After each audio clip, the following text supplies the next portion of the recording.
Introducing The Secret to Victory, a new branded podcast from Gatorade and Gimlet Creative about how the best athletes in the world use defeat to fuel a win. I'm not supposed to lose, ever. We lost 13 in my rookie season. It was definitely a humbling year. I'm host Dominique Foxworth. On The Secret to Victory, we'll hear from Serena Williams, Matt Ryan, Peyton Manning, and more. The Secret to Victory is out now. Visit Gatorade.com/podcast to listen now, or subscribe on TuneIn, Apple Podcasts, or wherever you listen.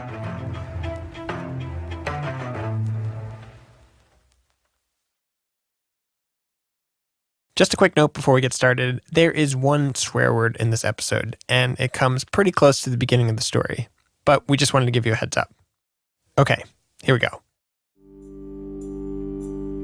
From Gimlet Media, this is Undone. I'm Pat Walters.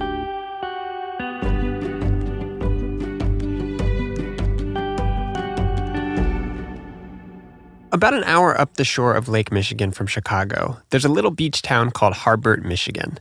People from the city go up on the weekends, but only about 1,000 people live there full-time. And most of them have lived there their whole lives or moved from Chicago to retire or find some peace and quiet. But there's this one guy in town who came to Harbert from really, really far away. His name is Ibrahim Parlak, and he's originally from the mountains of Turkey. When our story starts, about 10 years ago, Ibrahim was running a little restaurant called Cafe Gulistan. And the things people would say about him made him sound like the embodiment of the American dream. The short version of his story goes like this. Ibrahim came to the United States in 1991. He learned English, got a job, and made lots of friends. He fell in love and had a daughter. He worked really hard, saved money, bought a house, and opened his restaurant. And he surrounded the place with these pink and purple flowers called hollyhocks because they reminded him of home. And everybody says he's one of the nicest people in town. He's just a human being that would give you the shirt off his back. This is Marty Goldrick, one of Ibrahim's closest friends. We met in 1998 playing tennis together Sunday mornings. Marty told me when he says Ibrahim would have given you the shirt off his back, he's not exaggerating. One time, a homeless man came into Ibrahim's restaurant, and after making the man a meal, Ibrahim took off his jacket and gave it to the man. Marty says he did stuff like this all the time. Here's another friend of Ibrahim's named Martin. When I was between jobs, I had really no money. I came to his restaurant once and he saw my tires on my car. They were pretty much bald. So he gave me his Sears credit card and said, go to Sears and buy yourself 4 new tires. And I'm like, no, Ibrahim, I'm good. So that was the story everybody told about Ibrahim. Model immigrant, great neighbor, dad, friend. And then in 2004, kind of out of nowhere, a really different one surfaced. The U.S. government has accused him of lying on his citizenship application and of supporting a terrorist group. Who are charged with terrorist activities. Parlak has been in the United States for 14 years, but now is accused of being a terrorist. I remember thinking, shit, what is this? This is Michelle Gazzolo. She's one of Ibrahim's best friends, and they have a daughter together. Ibrahim had been arrested. And when Michelle found out, she called the jail and told the woman who answered the phone, I think there's some mistake. And she said, oh, you know he's a murderer. The Department of Homeland Security had accused Ibrahim of being in a terrorist group called the PKK. A DHS spokeswoman told reporters if his neighbors knew what the government knew, they'd never want to live next to this guy. But his friend said that just can't be possible. I just couldn't believe that all these things they were saying about Ibrahim could actually be true. Ibrahim's tennis partner, Marty. How could he be this terrorist? It just wasn't making any sense. And so this is the question for our episode. Is this man, Ibrahim Parlak, a terrorist? And what exactly does it mean to be called a terrorist in America today? I heard about Ibrahim's arrest, and so I visited his restaurant. This is Alex Kotlowitz. He's a journalist who lives in Chicago, and he's who I heard about this story from in the first place. Alex says he went out there in 2004, and when he got to the restaurant, Ibrahim's family and friends were having a potluck. And it was pretty incredible, all this support he had, scores of friends and neighbors who completely believed in him. And what did you think about this on that first visit? You know, honestly, I was skeptical. I mean, keep in mind, this was 3 years after 9/11, and the government was understandably hypervigilant. I mean, we all were at that time. And I figured the government knew what they were doing. But Alex was also intrigued. Like, there were these two stories about this guy. One the government had, another his community had. And Alex wondered, who is he really? So he got a magazine assignment from the New York Times and went to meet Ibrahim. I went to the county jail where he's being held along with all these other immigrants. The guards put us in this windowless room. Ibrahim's a slender man and quite soft-spoken. He's 42, but what really struck me about him is that he looked really haggard. His jail uniform hung off of his shoulders, and it was pretty apparent he'd lost some weight. The first thing he wanted to talk about was his 7-year-old daughter, Livia, who he clearly adores. He told me that with toothpaste, he attached photos of her to a sheet of cardboard, which he periodically put up by his bed. And eventually, after chatting for a while, Alex said, "Tell me who you are. Just start at the beginning." Ibrahim told me he grew up in a little village in the mountains of Turkey. His dad was a farmer, wheat, cotton, watermelons. But the thing that defined Ibrahim's childhood, and in a way the rest of his life, was the fact that he was Kurdish. I didn't know anything about the Kurds when Alex first told me about Ibrahim's story, but they're a group of people in a really unusual situation. The Kurds are the largest ethnic minority in the world that have no country of their own. The biggest group of them live in the mountains of Turkey, where Ibrahim is from. There are about 14 million Kurds there. But Turkey doesn't want them, never has, and treats the Kurds really badly. Ibrahim told me that when he was growing up, and I know this sounds kind of unbelievable, but he was forbidden from speaking Kurdish outside his home. Any expression of ethnic identity is seen as a threat to the nation. This is a friend of mine named Stephen Kinzer. He's been writing about Turkey for the past 20 years, and he says it was actually illegal to speak the Kurdish language in public. It was illegal to celebrate festivals, to display art, really just about anything related to being Kurdish. And Kinzer says that beginning in the late 70s, just as Ibrahim was growing up, Turkish oppression intensified. Hundreds of villages were burned to the ground. The government was sponsoring death squads roaming around, kidnapping people off the street and torturing them to death. Ibrahim was a teenager at the time, and all this violence, as you can imagine, had a big effect on him. He told me he started going to marches, and eventually he got arrested and spent 3 months in prison. It was really dangerous to be an activist, so when he got released, Ibrahim fled the country, and he ended up in Germany. This is where we get to the PKK, the group the U.S. calls a terrorist organization and says Ibrahim was working with. In those days, the PKK was a new Kurdish rights organization. And while he was in Germany, Ibrahim did political work for them, writing articles and putting on events. But while Ibrahim was in Germany doing that, back in Turkey, the PKK changed. They armed themselves and started fighting for a separate Kurdish state. They bombed government buildings, assassinated Turkish officials. Mostly they targeted police and military, but they'd killed civilians too. And this is where things get really thorny for Ibrahim. He told me that after 7 years away, he wanted to go home. But he couldn't just hop on a plane. Ibrahim says because he was a Kurdish activist, Turkey had revoked his passport. So the only way for him to get back into the country was with the help of the PKK. So in 1988, he flew from Germany to a PKK training camp in northern Lebanon. I think it was in the Bekaa Valley, and, so I'm like, okay, well, I've heard of terrorist camps in the Bekaa Valley. This is a local attorney named Ann Buckleitner. I just remember hearing him say the names of places that I was familiar with, and that giving me a great deal of pause. Ann started visiting Ibrahim after reading about his case in the newspaper. And she knew the names of these places because of her previous job. I worked in Washington, D.C. There I did both counterterrorism and counterintelligence work for the FBI. Ann was an attorney who worked on international counterterrorism at the FBI.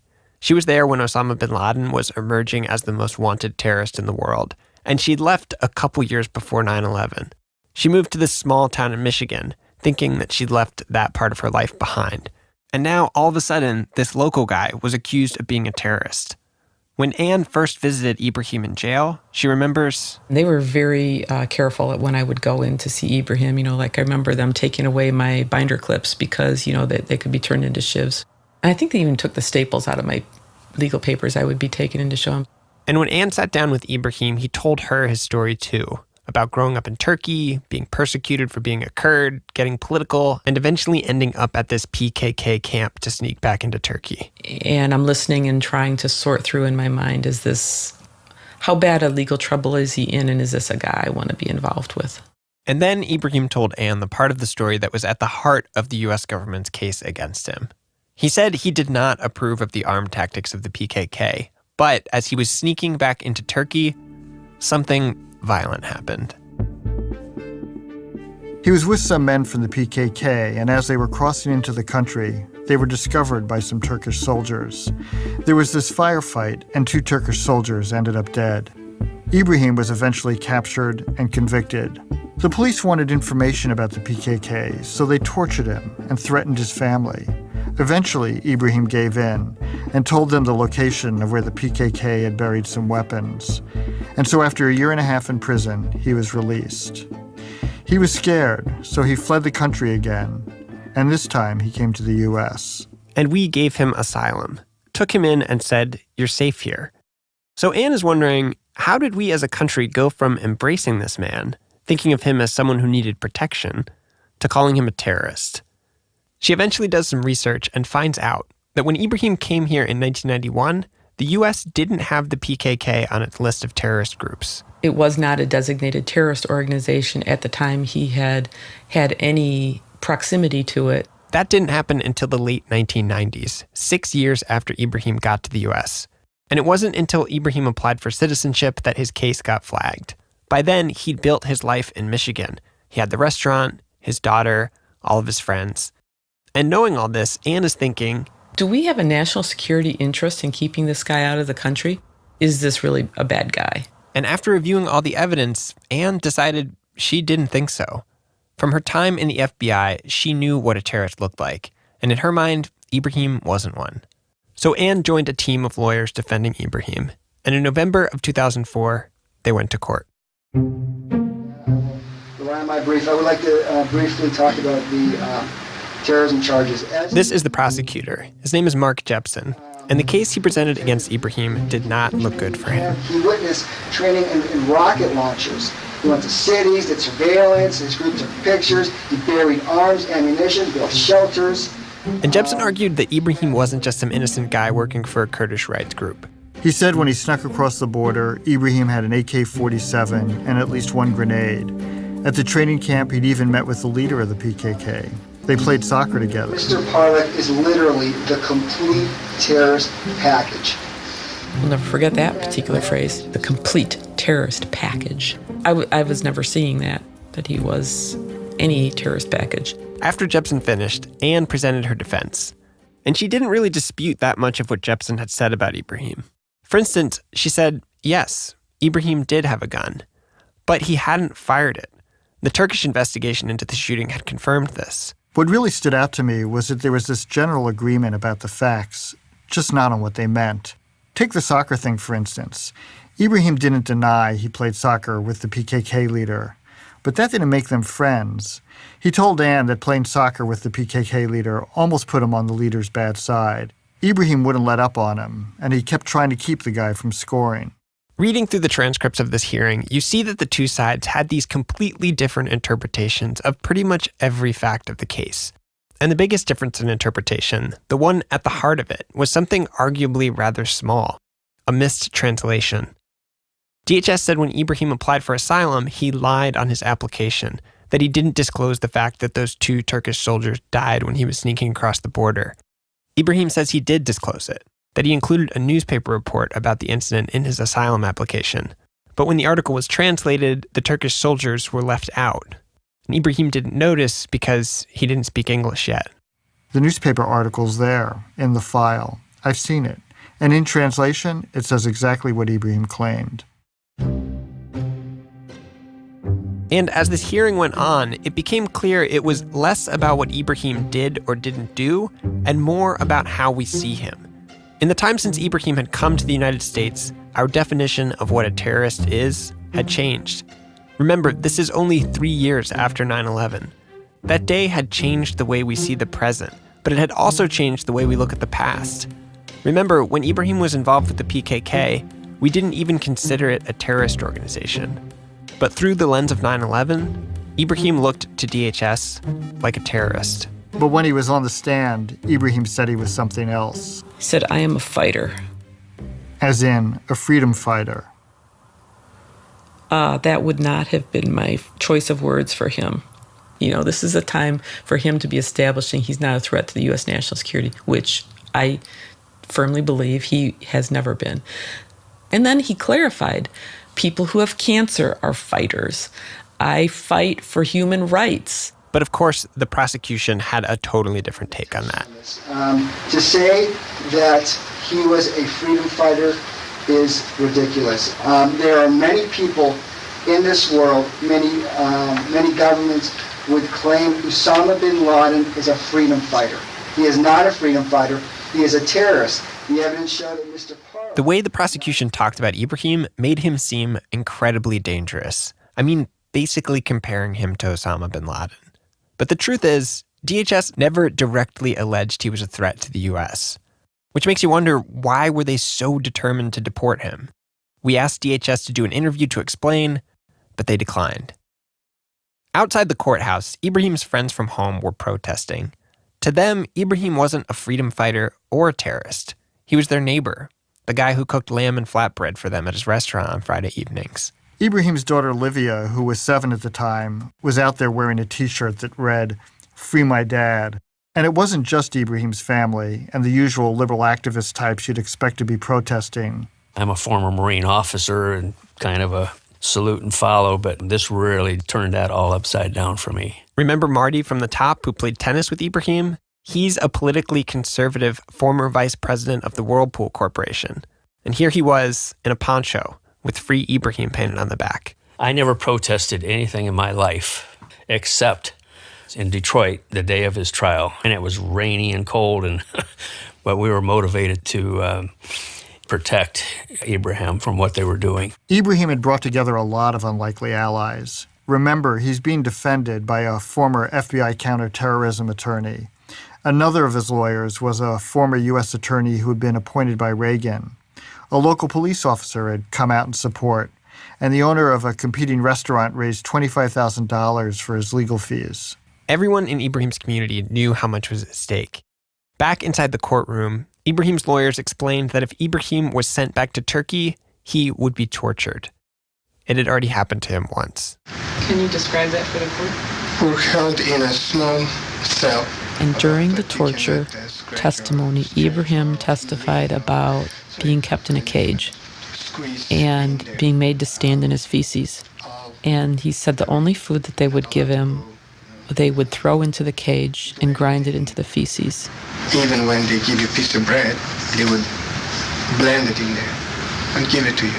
And if you want to eat it, you go find it. I had to eat my own. They take you out. After that testimony, there was a break. And Anne remembers the guards gave Ibrahim a moment to sit with his daughter, Livia. And I saw that they brought in food for Ibrahim, and it was fried chicken. And Ibrahim was very meticulously debreading the chicken for Livia, and he was feeding her like a little bird. And I said something to him about, "You're taking the breading off." And he goes, "Oh, it's not good for her." And coming on the heels of the testimony about, grinding his food into his feces,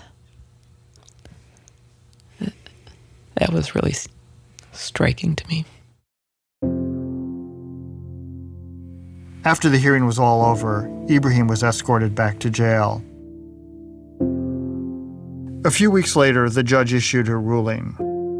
She said Ibrahim was a terrorist and ordered him deported back to Turkey. It was painful.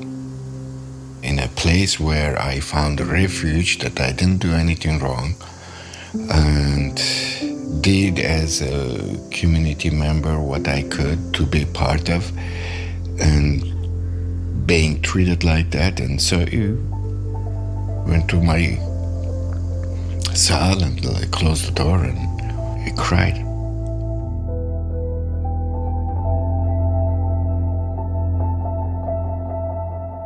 After the break, we'll find out what happens next. And Alex and I go visit Ibrahim where he lives now. Hi, I'm PJ Vogt. And I'm Alex Goldman. And we host a show called Reply All. It's about the internet. It's about the internet? Don't you think so? It is sort of about the internet. We did an episode where we took tiny amounts of LSD before work to see if it would improve our job performance. We did an episode where we talked to this guy who says he's in jail for a murder that he didn't commit. We did a profile of this woman who says that she is secretly training rats to star in viral videos as part of a plot to change the world. But they all touch the internet in some way. Anyway, it's a good show for people that like surprising, funny, true stories. Listen and subscribe wherever you get your podcasts. So this trial happened 12 years ago, in 2004. Ibrahim Parlak, a Kurdish immigrant from Turkey who was beloved in his community, had been declared a terrorist, and an immigration judge ordered him deported back to Turkey.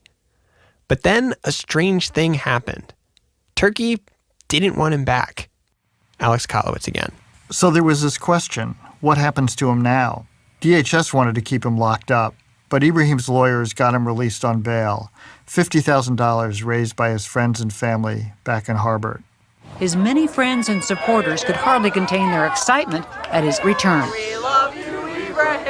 People were all around and waving and just kind of, it was amazing. That was a tears of joy situation. We had Free Ibrahim T-shirts on and signs, and we really had gone all out.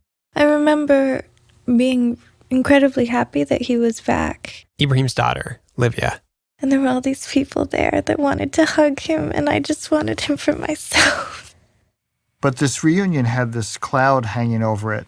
Turkey didn't want Ibrahim, but the U.S. had ordered him deported, and if Turkey changed their mind at any moment and offered to take him back, Ibrahim would have to go. They could have just deported me right then.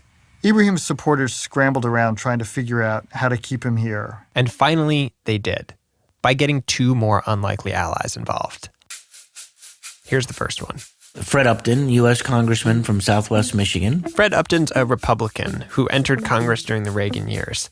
After the immigration court's decision, neighbors and friends of Ibrahim's contacted Upton. There were hundreds of people. They wrote handwritten letters and others in support of him. Some of Ibrahim's friends even flew out to Washington, D.C. to meet with Upton personally. And he was so moved by the story that he reached out to Ibrahim. I met with him, and, he's a wonderful man. Father, runs a pretty decent restaurant, has employees there that think the world of him. The way he saw it, all of this outweighed whatever Ibrahim might have been involved with back in Turkey. He is exactly the type of guy, immigrant, that we want to come to this country and to succeed. He's done it the right way.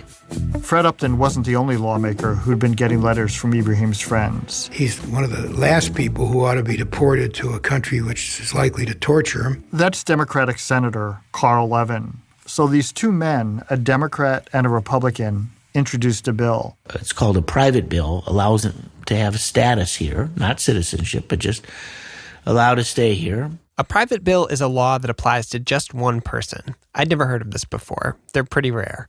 But it's a thing lawmakers can do, and this one basically said, Ibrahim is a model immigrant, and he should be allowed to stay.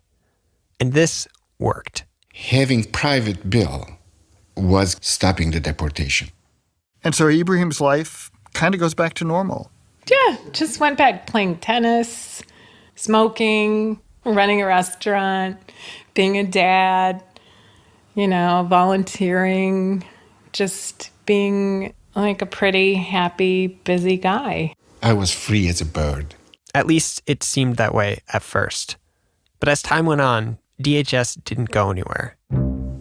They kind of pulled my wings. In those first months after he got home, I had to drive to Detroit every other week to report. To show DHS he hadn't fled the state.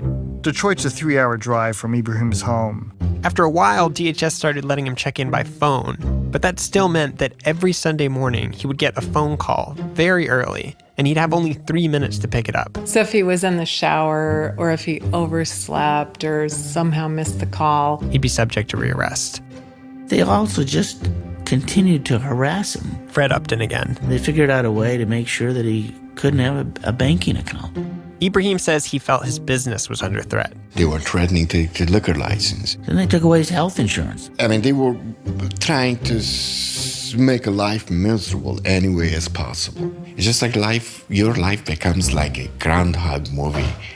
Every morning you get up, it's just you're living the same thing over and over. It was really like the government, DHS/ICE/INS were all sitting at our table. They were like members of our family. Just to be clear here, all these things that are happening to Ibrahim are being done by a bunch of different government agencies. But to those around Ibrahim, it felt like a coordinated effort to make life difficult. DHS declined to comment on any of these claims. Every 2 years, Upton and Levin reintroduced the private bill to protect Ibrahim. The bill actually never even got out of committee, but as long as it was introduced, Ibrahim was okay. And this is how it goes for 10 years. Ibrahim keeps running the restaurant, playing tennis, watching his daughter Livia go from elementary school to high school to college, feeling mostly like he has his life back, but still kind of in limbo, sort of free, but not completely, and never feeling fully in control of his own life. There always felt like there was a hand, like a puppeteer's hand, over everything. The sense that someone was jerking the strings, and could do anything at any moment. There were times when he would say, I am afraid that I could just disappear. But none of us worried that something would happen like happened this past year. In the fall of 2015, all the things Ibrahim had been fearing for the past decade started to unfold. First, Senator Levin retired, which meant the private bill that had been protecting him lapsed. And without a private bill, Ibrahim was vulnerable to deportation. And then Ibrahim gets a call from DHS telling him the thing he feared the most. Turkey wants you back, and we're sending you. The conflict between Turkey and the Kurds had escalated again. In the summer of 2015, the PKK ended a 2-year ceasefire with Turkey, and ever since, clashes have increased. Turkey has jailed dozens of Kurdish politicians and shut down newspapers and charities. And on the other side, Kurdish militants have ramped up attacks. Just as we were finishing this episode, an offshoot of the PKK claimed responsibility for a bombing that killed more than 30 people. Turkey expert Stephen Kinzer again. The new government's policy is Kurds are the unrelenting enemy. There's not going to be any further peace overtures. And therefore, any offenses in the recent past or in the distant past that have anything to do with the PKK are now going to be taken much more seriously. And Fred Upton, the Republican congressman, figures that's why Turkey wants him back. Now that he's a prominent Kurd, they'd like to make an example out of him. That's what I think. And I'm convinced that if he is forced to return there, that yes, he will be tortured, and yes, he will be killed.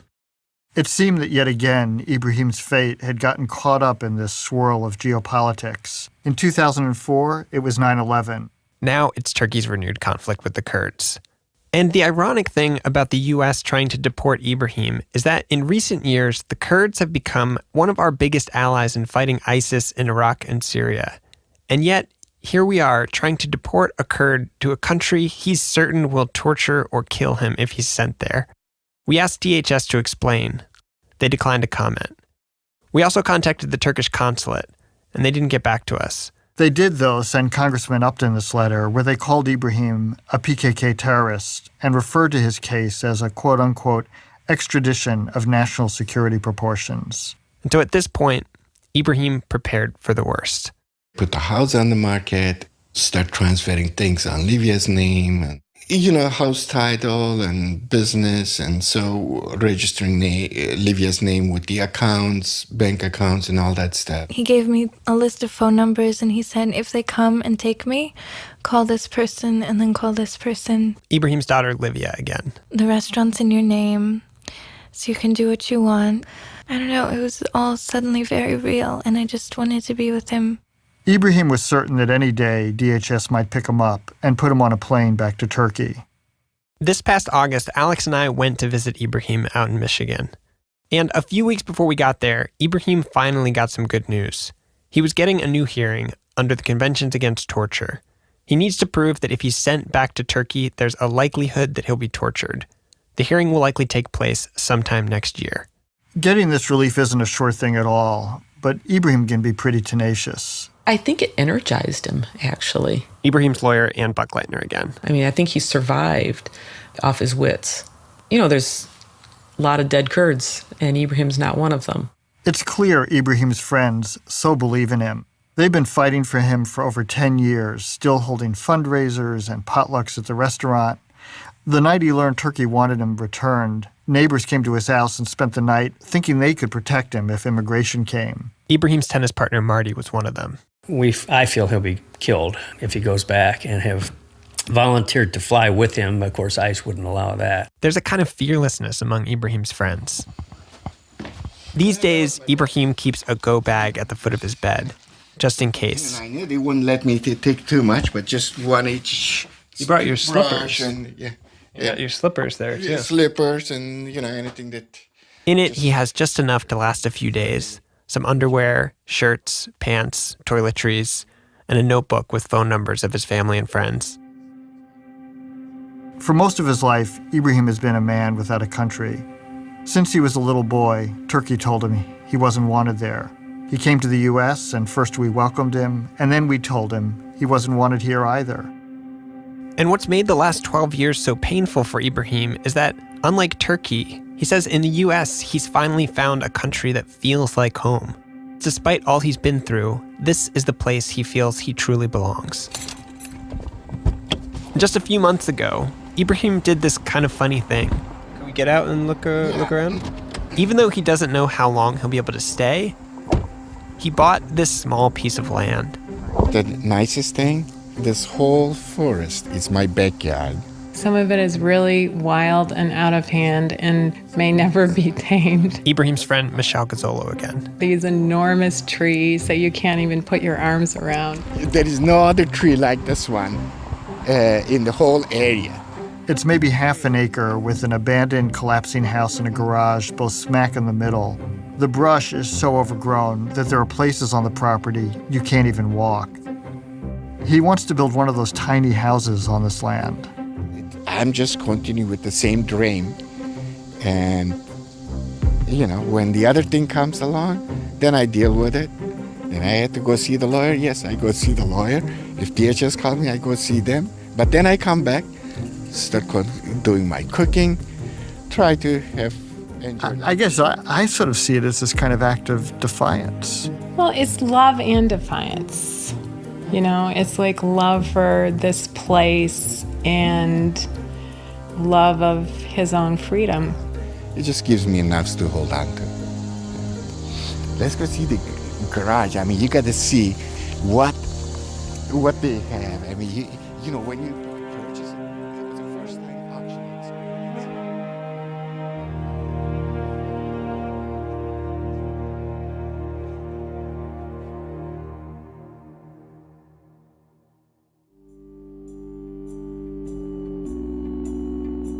Undone is hosted and produced by me, Pat Walters, with Julia DeWitt and Emanuele Berry.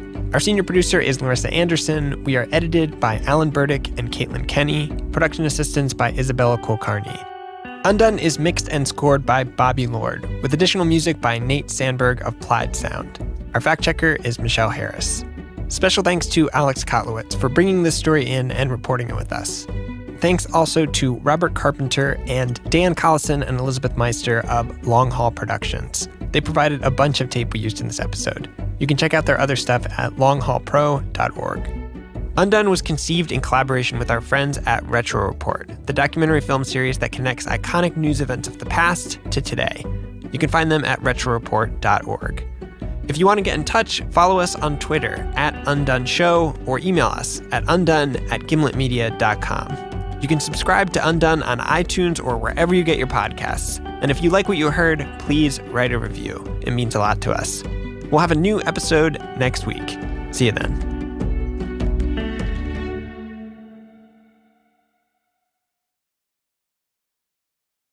Hey, Pat here. So I wanted to play you a little clip from our next episode. We're going back to 1975 with this group of hippies in little tiny boats trying to get in between a giant whale and a huge Russian whaling ship. Here's one of them. And then the captain on the harpoon vessel came down the catwalk and screamed into the ear of the harpooner. Then he looked at us and smiled and brought his finger across his throat. And that's when I realized that, we were seriously in trouble. We'll hear more from him and some of the others, and we'll hear about how this super tight-knit group of teenagers and 20-somethings kicked off a movement to save the whales, and then grew up. Next week on Undone.